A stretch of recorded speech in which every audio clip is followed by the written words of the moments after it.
Welcome to Chicago Bears Breeze. I'm here today with a very, very, very, very, very special guest. Again, stealing that bit from part of my take. I'm here with Ryan Heckman. He is the lead NFL editor for FanSided. And for those who may not know, this is a full circle moment for me because this is my first boss in the sports industry.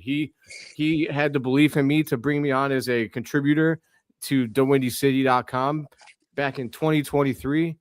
And it's been, here I am today talking to you guys. So this is a really awesome moment for me, and I'm really thankful that Ryan's taking the time to sit down with me. How you doing, Ryan? I'm doing great, Phil. Good to see you, man. Yeah, man, it is. It's fantastic to see you, and I'm glad that we get to talk Bears right now because, what it's the best time to be a Bears fan that I could remember, in probably the last 10 years, man. It is. It is. We're used to all of that false hope as training camp kicks off, like it is right now, and for the first time, and again, you said it. Who knows how long that hope is no longer false because we exceeded all expectations last year, and there's almost too much hype nationally. I'm not sure I'm comfortable with it, but It's weird. it's nice. It's weird. It's nice. It's a change, that's for sure. Yeah, man, definitely. But before we dive into our Bears conversation, man, I wanted to enlighten any viewers about what you do for Fansided, man. So talk to us about your role at Fansided and where people can find you. Obviously, fansided.com, but just tell them about the work you do. Yeah, so FanSided's NFL division has 32 different sites, of course, that cover all the teams. For the Bears, you might have heard of beargoggleson.com. You'll find a lot of my work there because, I get to wake up every day, and if I want to write on the Bears, then I get to do that, which is an amazing privilege. But there are, 32 different team sites. So not necessarily just fansided.com, but the NFL network, the division within within FanSided, there's 32 different team sites. And so, I do a little bit of writing on any of those sites. And then myself, and there's actually three other lead editors, Freddie Boston, Jerry Trotta, and Adam Patrick. Two of them are actually NFC North editors as well, which is it's a fun dynamic. But we have a lot of input on strategy and just development of what has become an incredibly strong team of site leaders and contributors. Our division is as strong as it's ever been. The writers are as good as they've ever been. And so just in terms of the team culture and the talent and everything, it's such a blessing to be a part of and to have a hand in. So I truly love it. That's amazing, man. I love it. And just seeing where, how far you've been able to come since you were my editor at The Windy City, you couldn't happen to a better guy. You always encouraged me to follow my dreams, and you believed in me, man. So I always appreciated that. And it's great to see you succeeding. And you got to have, for anyone who didn't, isn't aware, you got to sit down with Matt Forte. You got to sit down with Mike Singletary. Talk about living the dream, dude. That's the definition of it. Yeah, those were a couple of cool moments over the last few months, and again, just couldn't be more grateful for the opportunities and the blessing to be able to talk to some Bears greats like those two. It was a couple of great opportunities, and man, I'm extremely happy and blessed with where I'm at, and I work for a really good company. It's I can't say enough about it. So, and you've been with FanSided a little bit in the past too, as you said, and yeah, man, I'll always be grateful. They culture. gave me my shot. Yep. Yeah, and so love the company, love what I do, and just incredible culture. So here I am. Yeah, I'd encourage. Any people out there watching, if you think if you feel like you're a solid writer, I really encourage trying to get on with FanSided. That's one they really allow you to be, a place where you can really start. You know, a lot of times people always say like, I always have to have experience. I always have to have experience to get this job, to get that job. Well, like FanSided will literally like let you get that experience. So I can't say enough about that. And you know, I wouldn't be here if I didn't. I would have never, I don't know, had the courage to jump into trying to do video content if I wasn't already, you know, in the community, having been a, you know, a writer, you know, a blogger, whatever you want to call it, a contributor. So yeah, I love FanSided, man, and highly recommend, you know, anybody that's a potential writer, you definitely go and seek them out. But you know, without further ado, man, let's talk a little Bears football. So I guess right off the top, man, I feel like the hottest Bears topic right now is Kyler Gordon. So just off the jump, let's just address it. How do you feel about Kyler Gordon? And are you just counting down the days till you can cut him next year, or are you or is there a little bit more nuance to it for you? You know what's funny is we had spoken just a few minutes before the show in terms of, you know, topics that we could cover, and even before that, my most recent tweet was a quote of a Kyler update from, obviously, from Ben Johnson, and all I said was, I fear Kyler is done. And I don't want to, you know, speak that into existence, but I feel like at this point, reading the tea leaves, it's a crappy situation. It really is, because how electric and game changing he is when he's healthy and on the field. You know, you see the end of a play and he's there. You see a play that's blown up or disrupted and he's there. And now we're living in a reality where he's still not on the field. So my fear is that he doesn't play in a Bears uniform again. And there's just something going on that's lingering where his body just can't keep up. And it's one of those situations that's just going to end up being incredibly sad. Now, I hope I'm dead wrong. I hope I'm dead wrong about Kyler Gordon, but I fear that he is done in Chicago. You don't think he's going to play another game? At this point, what level is your faith at that he plays a regular season game with the Bears? I I don't know. I guess I never considered that possibility. I know that he's injured, but I guess I just thought that he would, like, I don't know, take a few weeks and come back. I guess, like, I mean, it's not an ACL. Yeah, It's not an Achilles. It's not, you know, and yet here we are still. Yeah, you're right. I mean, you're not wrong, dude. That would be a true shame. If do you think that his NFL career would be done then, or like I have this sneaky suspicion that it might be. We might just be waiting, and it might just be a situation where something is that bad and it's lingered on for that long that he just isn't fully right. You know, I almost have like Kevin White vibes, but obviously that was a completely different situation. You know, that was from the jump right after he was drafted. So totally different situation, but it's almost a similar feeling where you're like, not only do I have doubts about him ever being the same, I have doubts that he'll ever be on the field again. Man, that yeah, I really hope that's not the case. I mean, we just seen him, you know, against the Rams, and he was a big part of that defensive performance. So I mean, they played well against the Rams. I mean, the statistics are a little bit shocking. Like when you look at how good the Bears defense performed last year when he was on the field versus off the field, it was vast. I mean, the Bears really seemed like they played like a top 10 defense with him and like a bottom 10 defense without him. Someone likened it to Mike Brown, and I feel like that was kind of an apropos comparison. Just a guy that really made an impact when he was playing, but injury shortened his career. And I really hope that's not the case. I wonder how that would play out on the Bears cap though. If he retired, I'm sure that would be better for the Bears, right? Versus if they outright released him.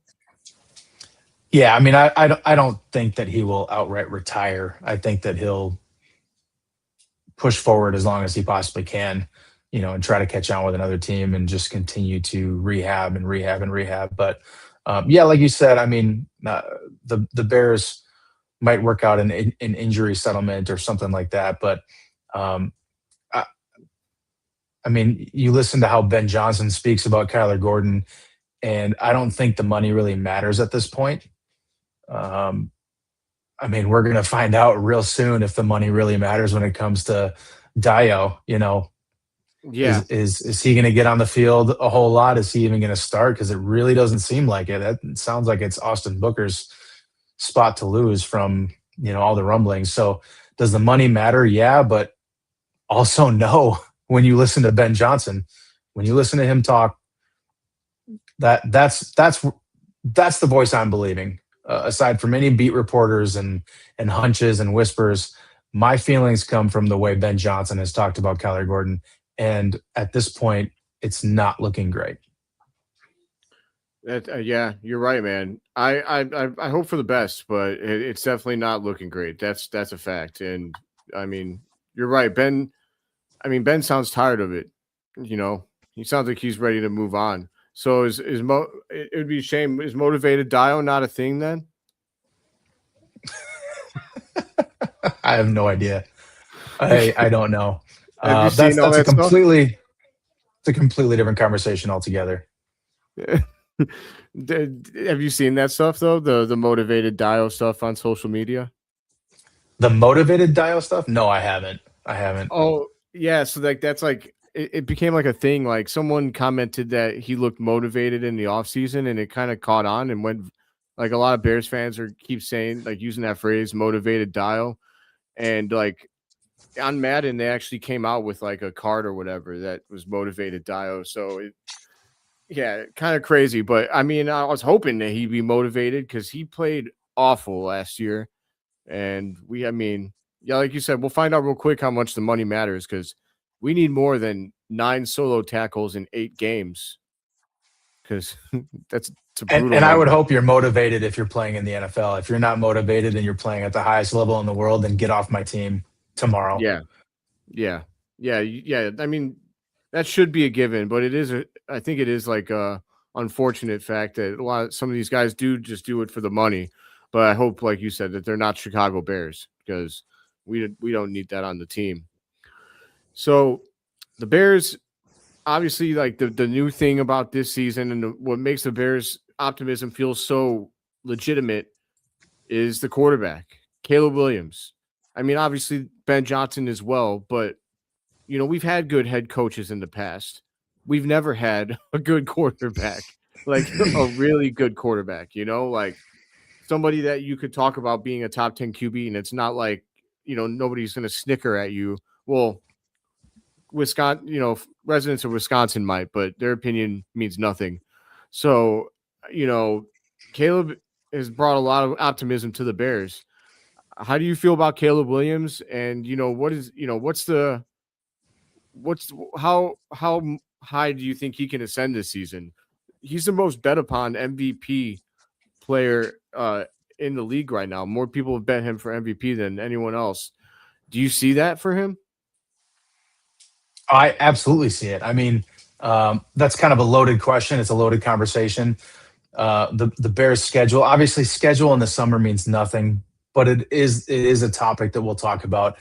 I think because they're going to be playing a first place schedule, Caleb has no choice but to improve, and I think he will. They're going to need him to win games. They're going to need him to put them on their back for many reasons, but the schedule is going to be tough. As far as being an MVP candidate, then that puts him in the conversation. If he's putting the team on his back and they're beating some good teams, then yeah, of course he's going to be in the MVP conversation. As far as how I'm feeling about him, I mean, right now, pretty good. If we're paying attention to the national media, he's obviously just a few weeks ago in top 10 in ESPN's quarterback rankings in terms of voted on by league execs and coaches and GMs and stuff like that. But you've got a guy that was completely anti Caleb Williams a year and a half ago, Colin Cowherd, which say what you want about him. He's here for the content, as they say, but he's number 3 in the league, according to Colin Cowherd. And even as a Bears fan, as an objective Bears fan, to me, I think 3 is too high, but I'll take it as a fan. But how good do I think he can be? I mean, I did a little digging, and a couple of weeks ago, I tweeted this out, but we'll go over it here. Last year, the Bears ran 1,103 plays for 6,282 yards. Caleb Williams, of all of that, averaged 11.9 yards per completion. And, of course, his 58.1% completion that everybody wants to talk about. The Bears, with those numbers, finished 9th in the NFL in yards per play still, which it's wild. Again, it's just another thing that's unfamiliar, isn't it? To have a Bears offense ranking in the top 10 in anything other than turnovers. But let's look at it this way. I did the math. And if Williams last year was even average in terms of completion percentage and completed 63% of his passes, which is fine, the Bears would jump to number 3 in the NFL in yards per play. Wow. You're talking about an LA Rams level offense right there, just behind the Rams. So the completion percentage debate is kind of funny, especially when you look at, like, you can throw year 1 out the window with half of Shane Waldron. And year 2, everybody knew going in that this was going to be the most complex offense that Caleb has not only learned in his life, but that 99% of the quarterbacks in the world have ever learned. This is as complex an offense as it gets. And he obviously came out with the quote about, I felt like I was drowning last year. And of course he did. Ben Johnson said that he would. Ben Johnson specifically stated that he was going to throw everything at Caleb Williams right away. He wasn't going to ease him in. He was going to give him everything in the kitchen sink. So of course Caleb felt overwhelmed. Of course Caleb had growing pains in year 1. It's year 1 in a complex offense. Last year might as well have been his rookie year. And if that's his floor, if that's his rookie year, who's to say he can't complete 63% of his passes this coming season?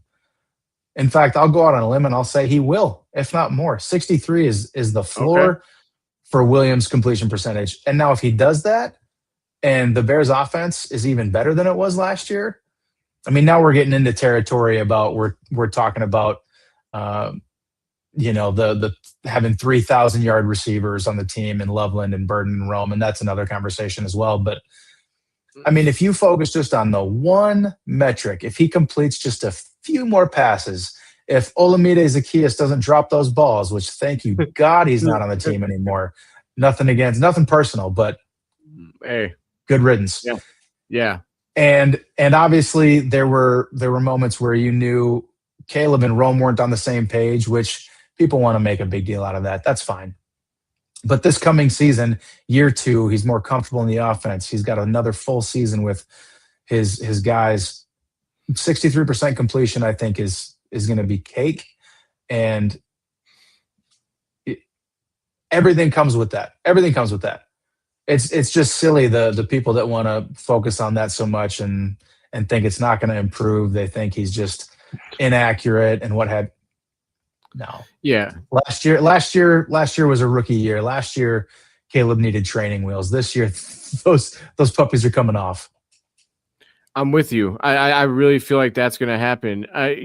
So many of his detractors don't ever consider year 1 being a throwaway year. He's given no credit for the fact that he got, his ass kicked for 17 games and never missed one. I mean, he was getting beat up. The fact that he didn't miss a game is like, it's legendary tough guy stuff. I mean, right. 60 something sacks. He got hit way more than that. I mean, you got 3 different offensive coordinators. You don't know what the hell's going on in the coach's office. That's a joke. It's a circus. From what he says, nobody's even watching film with him. I mean, it's crazy. And so the fact that he was able to come back from that, he gets Ben Johnson. He obviously, it was a struggle for him for a little while. But it seemed like he really started to come into his own. And no matter what, when the chips were down, he performed. There was not a quarterback in the league. You could say, I know Bo Nix had a bunch of fourth quarter comebacks too, but come on, man. Nobody could tell me you watch those two players next to each other, you're not taking Caleb Williams. I mean, it's night No, and day. not even close. It's not even close. Yeah, Yeah, exactly. I mean, we haven't even talked about the fact that I saw something on Twitter today about turnover worthy plays and blah blah blah. Yeah, I That's seen that okay, too. fine, but if you want to talk in facts, if you want to talk what actually happened on the field and the result of each individual play, here's a fact. Caleb Williams last year in year 2, again, year 1 of the most complex offense he's ever known, his interception rate was number 1 best in the league on a minimum of 300 attempts, 1.23%. Who is that better than? Oh, everybody else. I could start naming them. Yeah, Josh Allen, Matthew Stafford, the MVP, Patrick Mahomes, Jordan Love. Anybody in Green Bay listening?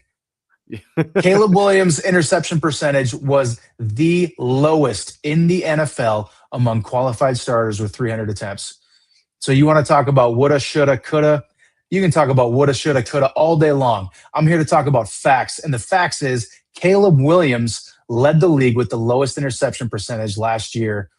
Case closed. You can talk about woulda, shoulda, hypotheticals all day long.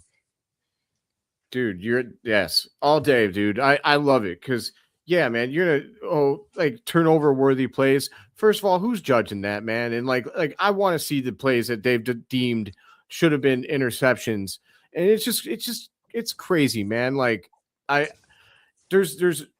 could play that game. We could play that game too because 400. He had more drop pat. Like it was like he had so many drop balls that 404 yards were missed out because of drop balls. It was more than any other QB in the NFL, like missed yards due to drop balls. So we're not going to cry about that. Just like they shouldn't be talking about possible interception. The fact is they didn't get caught for whatever reason. They didn't get caught. And yeah, I'd rather deal in reality. And, when it comes to Jordan Love, reality is also that for as well as he played in that first half, he laid a giant egg and was nowhere to be seen when the chips were down in the second half of that playoff game. And they could talk until they're blue in the face about the interceptions. I'm going to point to the scoreboard. It's really just that simple. Jordan Love has been the recipient of I hate to say this, but Matt LaFleur is a great offensive mind, fantastic offensive mind, a great play caller. He schemes wide open wide receivers all the time. Jordan Love is a front runner. He's a front runner. He is great when everything's going right for him and when he's playing not so great teams and things like that. But I can't think of any signature Jordan Love moments when he was playing a great team and the chips were down. I can't think of any, and maybe I guess I'm biased, but Caleb's already got those. He already did put on a historic performance against the Packers and brought them back to win a playoff game. And if the Bears win that game against the Rams, that touchdown at the goal line where he ran backwards and then pulled off a throw I'll never understand, that would be a legendary all-time throw if the Bears win that game. I mean, but we're not going to talk about it because they lost. But Caleb Williams when it comes to Caleb Williams versus Jordan Love, the NFL players have spoke.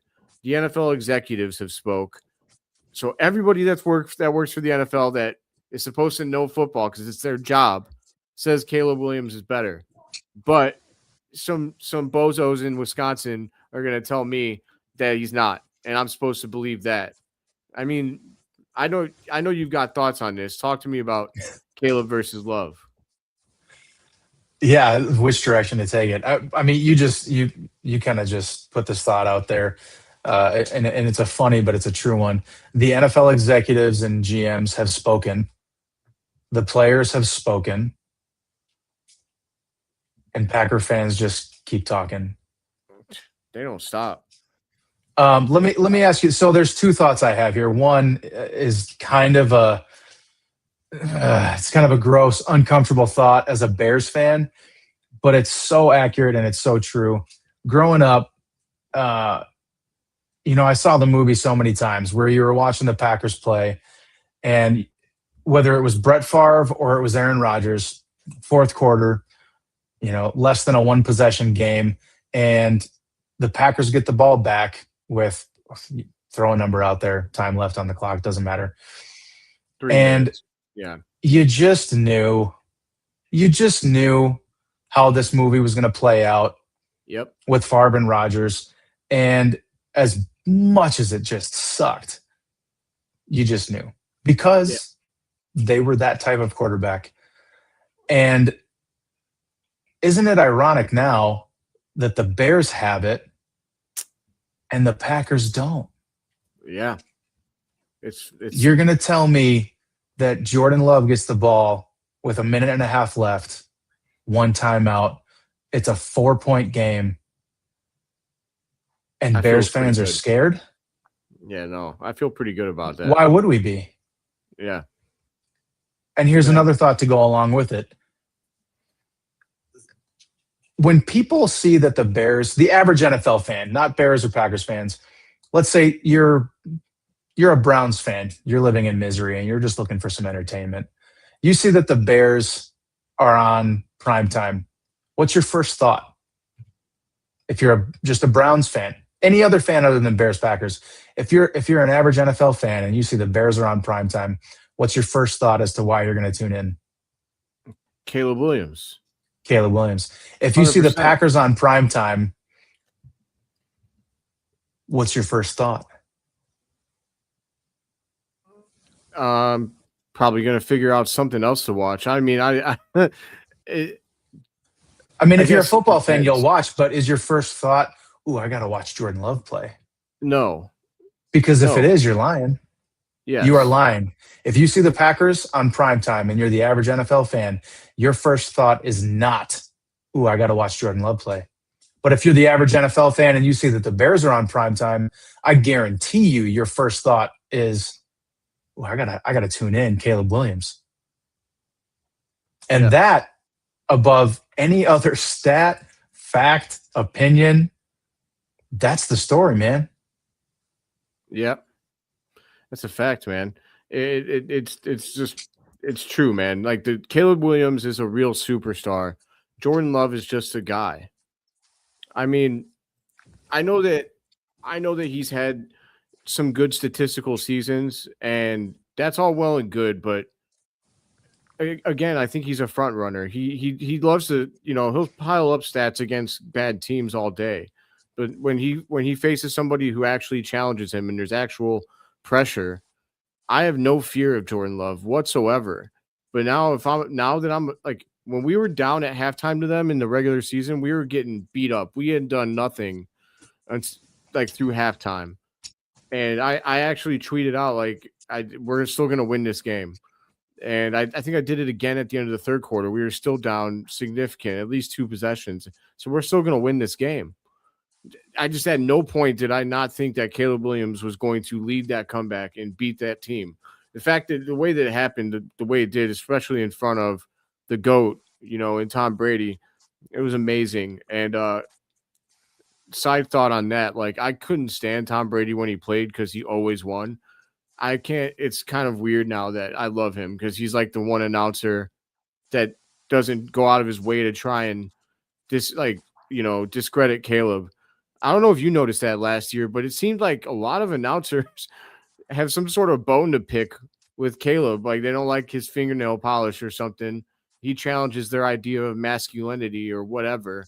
And, Mark Schlereth, Troy Aikman, you just get all these guys that go up there and I'm like, what am I watching here? Like, I almost always end up I don't want to listen to you. I'll mute sometimes. Was it Phil Simms? Is that who I'm thinking of? Who there was a very noticeable game last year, and I can't remember who it was, but I know you're definitely right. You're definitely right. Troy Aikman did. Yeah, I think it might have been Aikman, but yeah, I did notice that. And Brady, for him to speak positively about anybody, you listen. especially when it's about the quarterback position. Okay. But I mean, just to put a bow on all of this, Jordan Love is a good quarterback, and the Bears would have killed to have a good quarterback for a long time. Let's be very real. If they had a Jordan Love level quarterback anytime in the last 20 years, there have been a couple of years we might have won the Super Bowl. I will be flat out honest. But you talk about someone like Brady and, the conversation about with the game on the line and you're down and you need to drive. We've seen all the greats and how those turn out. We've seen the Montanas and the Elways and the Favres and the Mannings and the Bradys and even the Mahomes. Love is not in that conversation. And Caleb's already put himself in there by setting an NFL record with game-winning drives last year.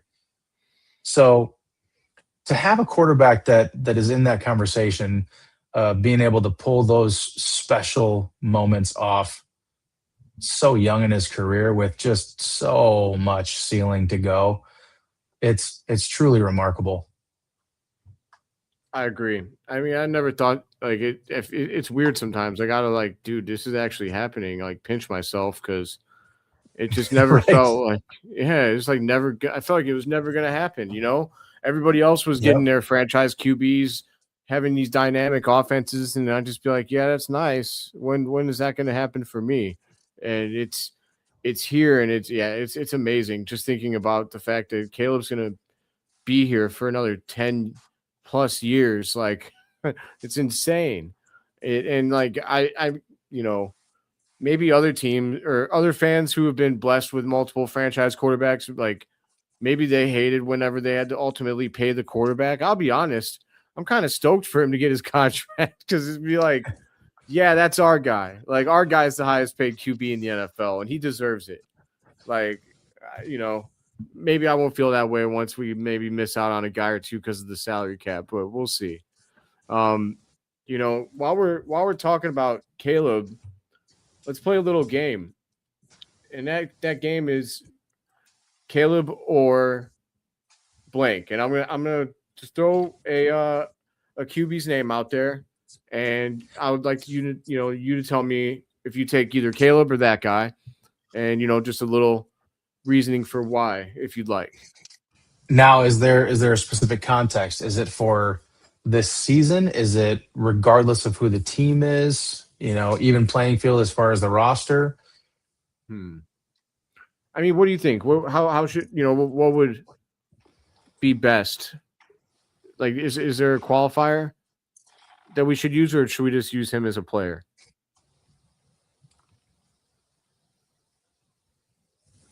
Let's say this year, in terms of you kind of we absolutely do need to save money for the painted fingernail guy. You are right.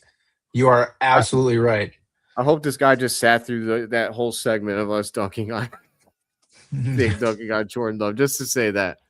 Anyways, I'm sorry. What were you saying? Let's go. Let's just say this season. If you're thinking in terms of wins, stats, a little bit, but in terms of wins and elevating your teammates and just giving your team the best chance to win.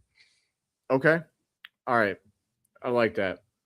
All right. So I'm just going. I'm kind of going. I have my list is in order of division. I'm not going to insult you by asking about quarterbacks that are obviously I'm not going to ask you about Geno Smith, for example. But the quarterback that starts off in my list is actually Josh Allen. That's a hell of a first person. So Josh Allen or Caleb Williams. I have to be objective here. It's Josh Allen. It's Josh Allen all day. Yeah. For my money, I think Josh Allen's the best player in football. I would agree. Right now, I would agree. Yep. It's a shame. If the Bears don't win, who I pull for every year is Buffalo, and it's just I can't. We got Don Burr in here too. This is funny. We got a Lions fan and a Packers fan in here. Enjoy the show, guys. But So okay, sorry. Yeah, Josh Allen's the man. I want him to win a Super Bowl. I want Buffalo to get a Super Bowl. If I'm being honest, that city Oh, deserves of it. course. If it's not Chicago, let it be Buffalo. I need him to break through. Do it. I've And thought the exact same thing the last 2 years. Yep.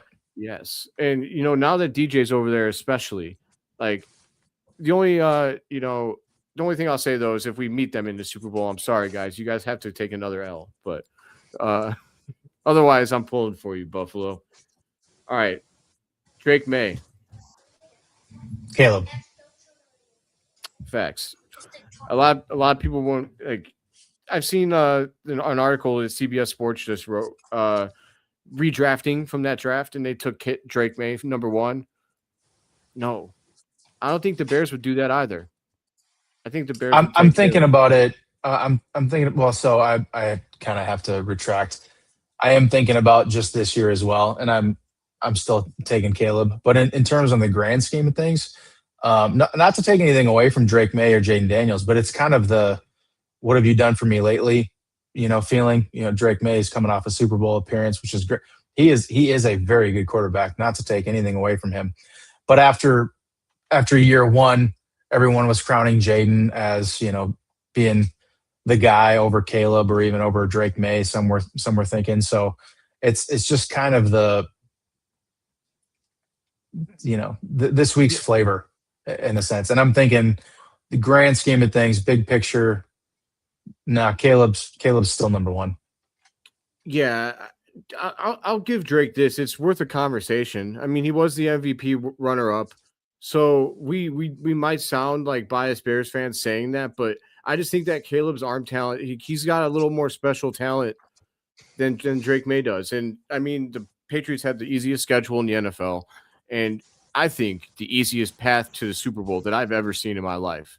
I mean, it was crazy. They moonwalked through some cake.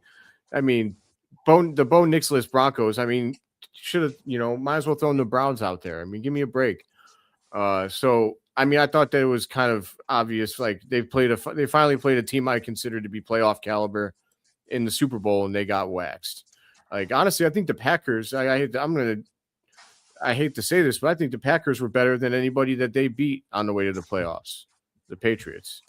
So 100%. Yeah, I think the Packers would have beaten all of those teams. yeah, so it's just like I don't know. Maybe if Bo Nix was healthy, I like them, the Broncos, a lot more. But without him, awful. All right, let's keep it going. Lamar Jackson or I Caleb love Williams? Lamar. I really do. I love Lamar. But I don't know. With Lamar, I think we've seen the best of him. And I worry about his body holding up at this point. So that's my main concern. If you could guarantee health, I would go Lamar. Okay. Yeah, no, I totally understand that. I think I agree. Because yeah, I mean, like you said, it's kind of like a what have you done for me lately? And like Lamar's season last year was, I mean, he was out a lot with injury, and as those tend to, it's not the first season that he's had a injury marked season like that. So those things mount up, and they only get harder for a quarterback as he goes on. So yeah, I mean, right now, give me Caleb. Joe Burrow. Burrow. Yeah, Joe Burrow's Burrow. the man. I Burrow think is that dude. I agree. Yeah, Joe Burrow's he's a stud. I will say he's very blessed for his offensive firepower that he's been given for his career, but he's also not been given any kind of defense. I feel for the guy. Yeah, Joe Burrow's really good. I mean, he makes Cincinnati relevant, and that's hard to do. Let's see. Just for Shador Sanders. That doesn't even deserve an answer. I know. I was just kidding. I am going to ask you this one though. Aaron Rodgers. Oh, it's Caleb. Aaron's toast. I had to ask you that just to hear that. Aaron's not even in the top 15 in the league anymore. He's toast. I mean, Aaron at this point, the conversation I think becomes, would we rather have Aaron Rodgers or CJ Stroud this year? I think that's where it gets difficult. And I have all the respect in the world for Aaron Rodgers, a player. He's one of the greatest to ever do it. But right now, I think Aaron's toast. Yeah, he's more concerned with what hallucinogenics he's going to be doing in the offseason than he is playing football. So, I mean, that's not even hating. That's probably true. CJ Stroud, CJ Stroud. That's not even a contest. Yeah, not even close at this point. Had to ask you that too because he little broed Caleb, and I need to play the Texans again. You know what? Caleb might light them up. You know what though? Here's the thing. I am going to go so much against the grain here, and I don't know CJ Stroud as a person, but every single time I've seen him speak, every interaction that I've seen on video of him, the CJ Stroud that I have created in my mind from everything that I've seen, read, and heard, I don't think he was truly little broing Caleb. I don't think that was his intent. I really genuinely don't think that. I think it was completely overblown and fabricated by social media. So just got to get that out there. Now, I'm taking Caleb. Taking Caleb. That's fair. I think that he meant well in his mind, but I also don't think that Caleb wanted to hear it. And so it's just one of those things where, like, you know how Michael Jordan used to somehow, like, sometimes take an innocent comment and he'd blow it out of proportion to, like, want to kill the guy next time. I kind of feel like that's the case with this. But all right. I mean, I'm not going to ask that. Trevor Lawrence. That's interesting because he was an MVP finalist last year, which, you know, to the average fan, you say something like that and they'll go, what? He was? Yeah. He was. The Jaguars were sneaky good last year. They were. And I think Liam Cohen had a lot to do with that. Now you could say the same thing about Caleb and Ben Johnson. I would still go Caleb. I'd put Caleb just a tier above Trevor, but Trevor is right there, right below. I think, you know what? I'm creating these rankings in my head right now, and I would go Caleb, and then just inches below Drake May, and then inches below Trevor Lawrence. Okay, I like that. Because I do like Trevor. I do believe in his talent. I do like him. I know Jaguars fans would tell you he will make the most unbelievable throw one play, and then the next play just do something stupid, which as a Bears fan, I can relate. I lived through Jay Cutler. I was going to say, that sounds like my man Smoking Jay. Yeah, I'll go Caleb. Okay. All right. Let's see here. Rolling through. I actually didn't know that the Raiders have Kirk Cousins. I wasn't aware of that. He's going to be starting. Yeah, I mean, you think he's going to start over Mendoza? Yeah, Kubiak's already said it. Oh, okay. Yeah, that's the plan. Probably smart.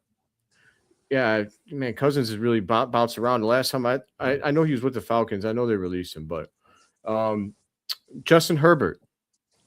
It's an interesting one. A lot of people, there's people out there who would tell you Justin Herbert's top 5. That is very, very, very, very tough. Very tough. I think they have similarities, and I'm going to overuse this word because I just said it. They are both very tough players. I'm gonna put Herbert, to use the same illustration. I'm gonna put Herbert inches above Caleb right now, but at the end of the season, who knows? Caleb could be light years ahead, but I'm gonna take Herbert right now. Okay, fair enough. Dak Prescott.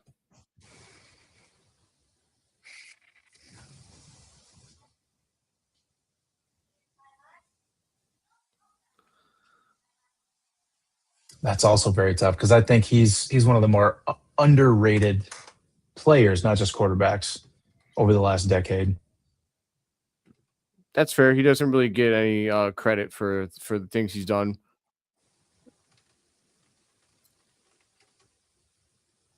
I'm going to take Caleb just because I trust him more in the playoffs. Okay. We've got Sigmund in the comments. Herbert equals Caleb. Caleb over Dak. Yeah, I'll take Caleb over Dak as well. I just think his mobility really sets him apart in this category. Dak is a little bit of a statue in the pocket. He can move a little, but Caleb definitely moves better. And Dak is like if everything's going right, if like his blocking is good and everything like that, he's kind of a machine. He'll work through that system perfectly. But if things are going wrong around him, he's not the kind of guy that can succeed in that kind of environment, whereas Caleb can thrive at times. So that's why I'd go with Caleb. All right, so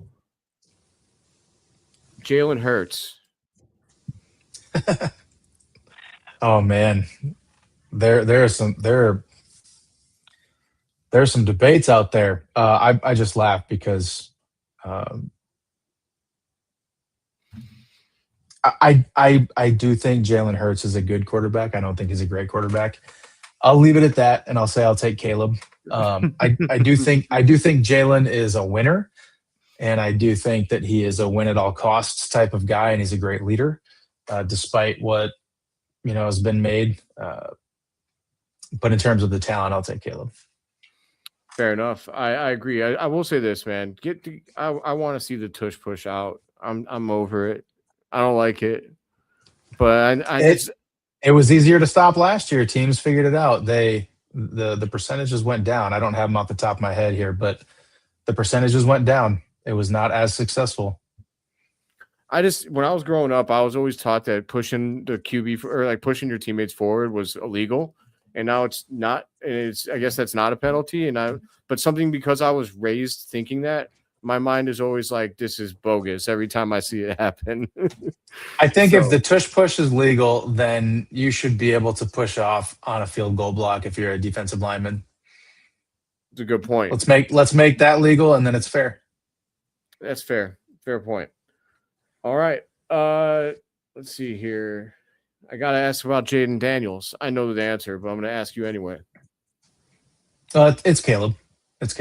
I think Jaden can be special. Last year was tough. It kind of tainted our view of Jaden Daniels, the injuries, the re-injury. But I do think Jaden Daniels is going to have a very long, good career in this league.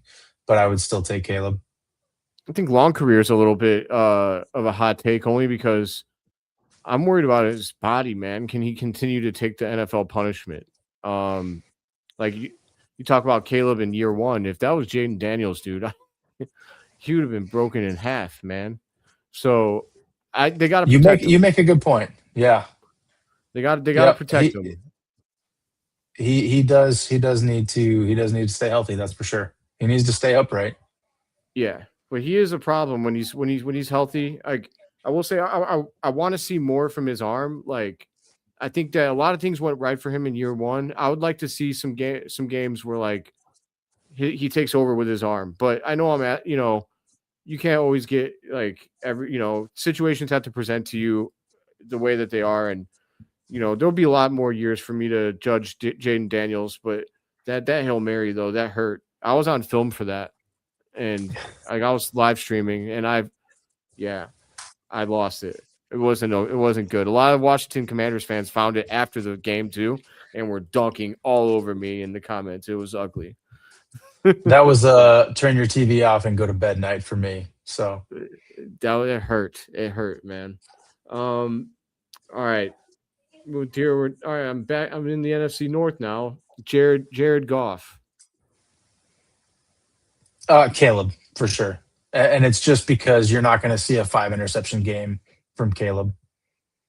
Yeah. Jared's a good quarterback, but going to Detroit and being surrounded by what he was surrounded with, the offensive line that had built around him, obviously now it looks a little bit different.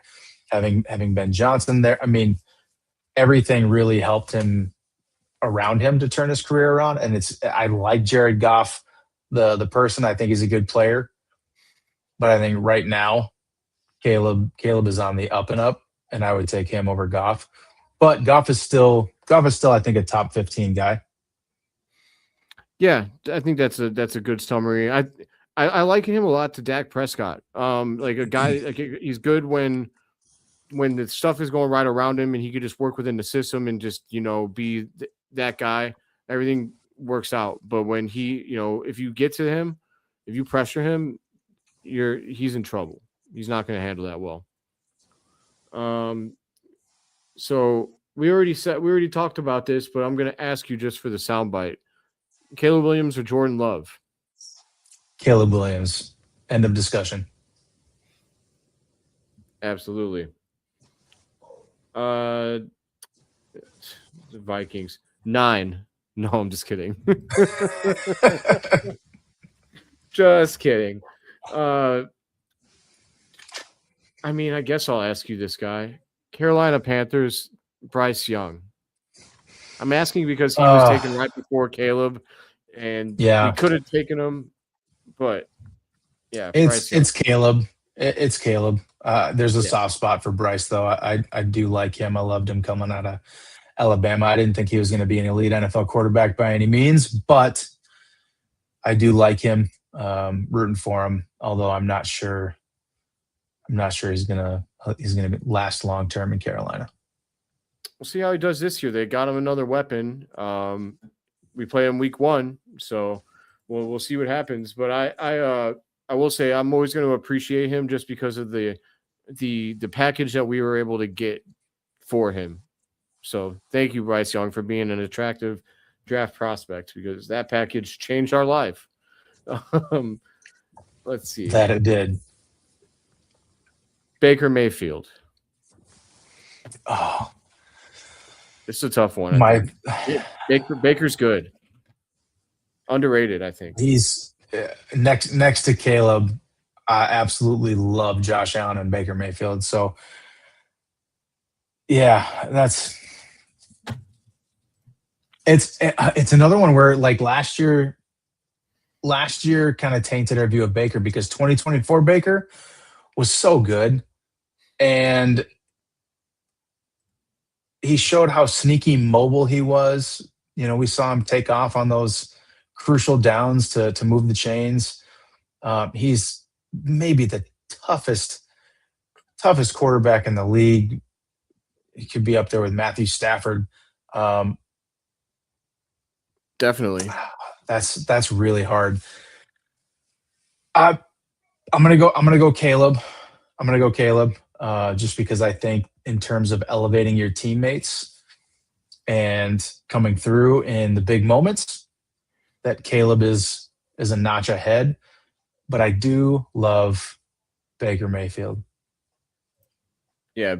Baker's tough. I don't know if you watch quarterback, but he was. I did. It was a snooze fest, other than Baker Mayfield.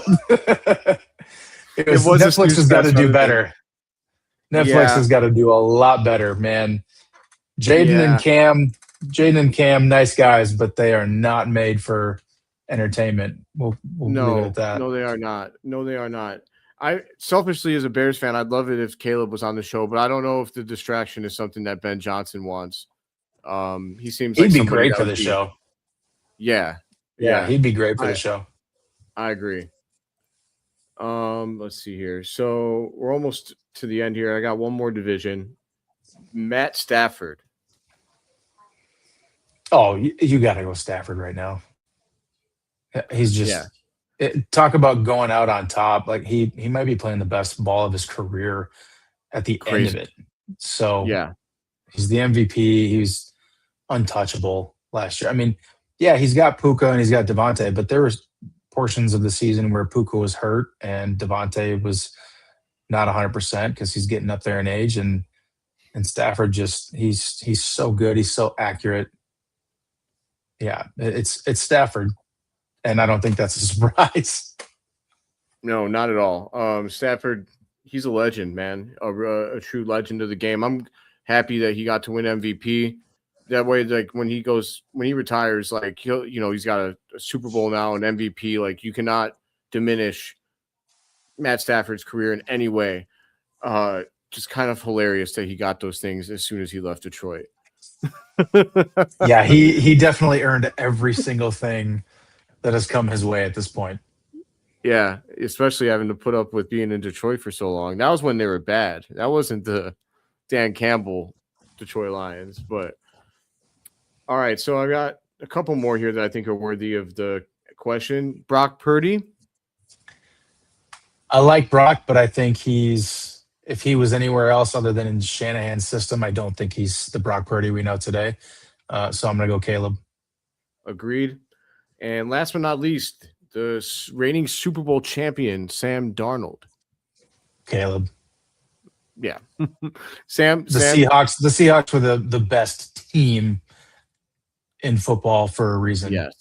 Yes. Sam has risen to be a great system QB. Again, I don't think he's better than Dak or Jared.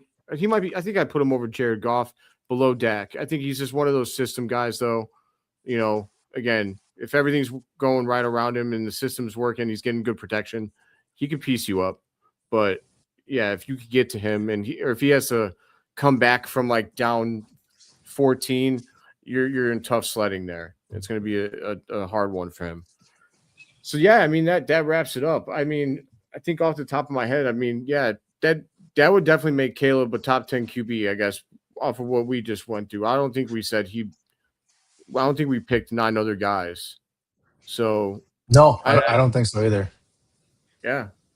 And I mean, the guys that I guess I didn't. There's one guy. I did skip over a couple guys. I'm sorry. Cam Ward. No, it's Caleb. Yeah. Bo Nix. It's Caleb. Patrick Mahomes. It's Patty Mahomes.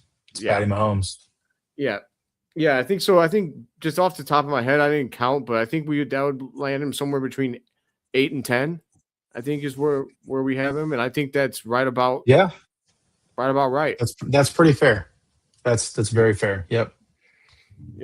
I love it, man. So, damn, dude, I'm gonna have to bring you back, Ryan, because we're already at an hour. We could talk about so much more. I did want to go through these questions that we talked about before the show. So we talked about some bold predictions here. Who's going to have the most TDs between Luther Burden, Justin Jefferson, and we'll say any Packers wide receiver? Oh, that's really hard because I'm a big fantasy nerd, and the fantasy nerd in me is suddenly scared a little bit of Justin Jefferson. But I can't not say it's got to be Jettis. It's got to be Justin Jefferson. That's fair. Yeah, I want to say Luther Burden, right? But I think actually, I might be more willing to say Burden will have more yards than touchdowns. Like, I think he's more likely to have more yards than more touchdowns, only because the Bears have so many weapons that I think that the touchdowns are going to get spread out. And I think Colson Loveland, he might have that dude might have 10 touchdowns this year or whatever. So, I think Burden's going to be a huge factor for the Bears offense. And I wouldn't be surprised if he's the top producing wide receiver just because of his yak ability. But yeah, I think Justin Jefferson he's so good. I think he's the best wide receiver in football. You can make the argument for him or Jamar Chase. My thing is that Jamar Chase has Joe Burrow. Justin Jefferson has never had anyone like that. He's made his career with with his best quarterback being Kirk Cousins. So like, he's unreal to me. He's a beast. Yeah, I agree. And I think it's a totally different conversation, but I think the Bears offense is going to be so spread out that it wouldn't surprise me if one of any 3 names were the target leaders or the yardage leaders or the touchdown leaders between the top 3 targets. There's a world where any one of those 3 guys leads the way. Facts. I guess we didn't put Amon. Like, would Amon-Ra St. Brown being in the conversation change that for you at all? Yeah, I think Amon-Ra scores more touchdowns. Okay, you think Amon-Ra would lead over I think he Jefferson? would. I think he would. That makes sense. Only because for me, if Minnesota had a better quarterback, I might not say that, but I trust Yep, Goff over who they have at QB. So exactly. Yeah, I think it'd be close. I mean, I could see. I don't know where he finished last year, but I could see both of them in double digits, and it ends up being like 11 and 10. yeah, facts. Um, More passing yards between Caleb Williams, Jordan Love, or Jared Goff. We're not going to include the Vikings QB because again, we don't even know who it is, let alone trust them. I'm gonna go Caleb Williams, Solid choice. I and really think he's it's gonna. gonna be over 4,000. Oh So yeah, hopefully that was a clue, but it's gonna be over 4,000. oh yeah. I think he has a chance to go for 45. Honestly, like 4,500. I mean, I know that's a lot of yards. That's kind of crazy for me to say, considering the Bears haven't even had a 4K passer. But I think he's gonna. I think he's gonna explode this year in year 2 of Ben Johnson's system. He's got so many weapons. Um, Yep, I agree. I think he won't just hit 4,000. I think he's gonna go well past it. yes, sir. Between Colson Loveland and Tucker Kraft, who do you think is gonna have more receiving yards?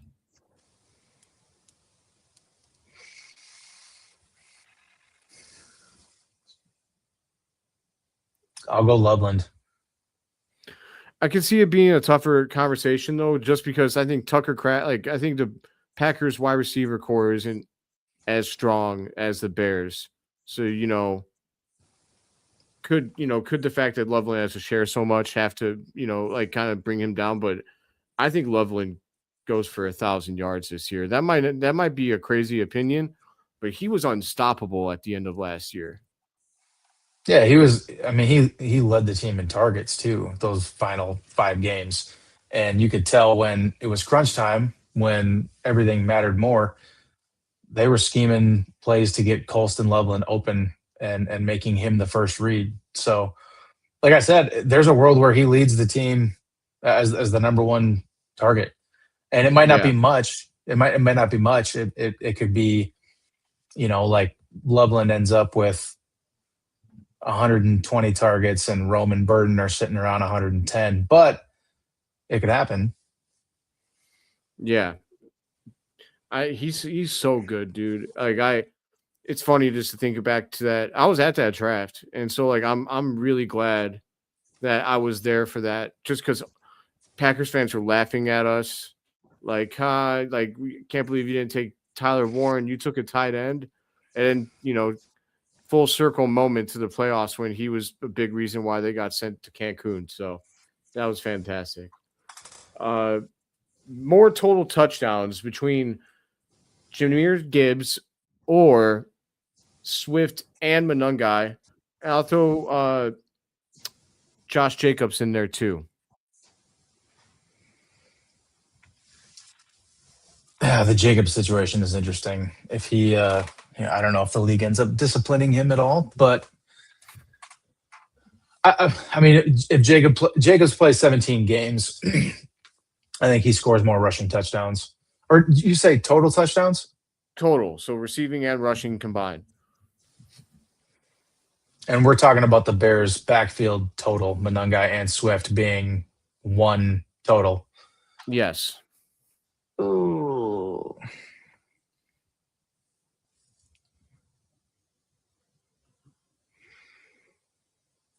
That's really tough because if you told me that Jameer Gibbs scores 20 touchdowns this year, I'd believe it. Yeah. Yeah, I'll go. Yeah. I'll go Gibbs. I'll go Gibbs. I think that's a safe assumption. He might be the best running back in the NFL. He's up there. He's worth the conversation, at least. Obviously I agree. you got Saquon, you've got Bijan, I still think, I mean, he needs people around. I really wanted to see Ashton Genty go off. I just don't think he was given a place to succeed. Now knowing what I know now about Colson Loveland, like I'm really glad that we went with Loveland, but I was riding the Genty train, man, big time going into that draft. I wanted him. I wanted him bad. Were you a I Genty did guy? too. Yeah. I was. I mean, how could you not be after watching the tape and just thinking about Ben Johnson's offense? But then you watch what they did with Swift and Monunga, and you're like, okay, well, now I'm back on the side of things where I say I the running trust back Ben. position doesn't matter as much. Yeah. Yeah, and I trust Ben. Like they took a 7th round running back who I think for PFF, I think he graded it the best for any running back. And I have my issues with PFF. I think too many people use it like a Bible and it's got issues. It's not perfect, but just the fact that they had him graded higher than Genty, like it's crazy. I mean, 7th round. Last year was really a generational draft for the Bears. It was excellent. It But was. It was. a draft to remember for sure. But man, Ryan, before I get out of here, I have 2 things. We could fire through them quick. One is we had a question here from Romy, and I know that we covered this, but just you must have not been here earlier, so we could just if you want to give a quick answer, just your thoughts on on Kyler Gordon and how Ben was perturbed and Ryan was perturbed about the injuries. If you want to repeat your take on this, it was a great take, I think, because it was surprising for me.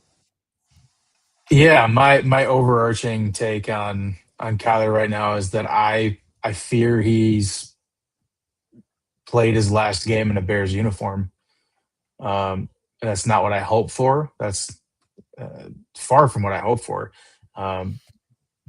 But that's my fear right now is that he's played his last game in a Bears uniform. If we're at this point and he's still not back on the field, he didn't tear his ACL. He didn't tear, his Achilles. It wasn't, it's hard to have any optimism right now. So, Truth, man, truth. And before I let you get out of here, the Bears' record next season, what is it?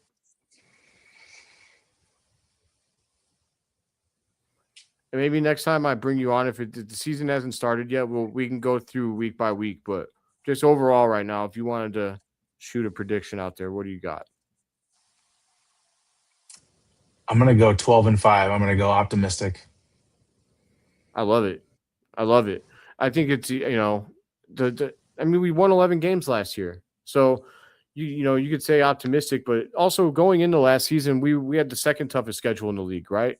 So, I mean, people are saying what they want to say about the toughest schedule. It's true, we won the division, so we have a harder schedule by that nature, but the Bears are on the up and up, and I've seen a lot of stuff that says that we're due for regression. We had so many turnovers, and that's not bound to happen again. You could say all of that, but to me, if Caleb and Ben ascend to the next level, then that's going to take this Bears team along with it. And the only thing that could hold us back is that defensive line. So I truly hope Grady Jarrett can wind it back, play better football. Dexter can play better against the run, and if Booker can become a 10-sack guy, God, that would be vital. It really would be. But I think you said it. Yep, I agree on all fronts. Well, Ryan, it was, dude. I know that there's a lot more Bears topics I could think of, but we've already been here an hour. It's been wonderful to have you, man. I'm just gonna have to bring you back. I mean, if you don't mind, I would love to have you again and talk Bears football because this was awesome, dude. It was a real pleasure to have you here and to talk. I mean, great conversation, man. Appreciate you a lot. Yeah, just let me know, man. Let's do it. I'm in.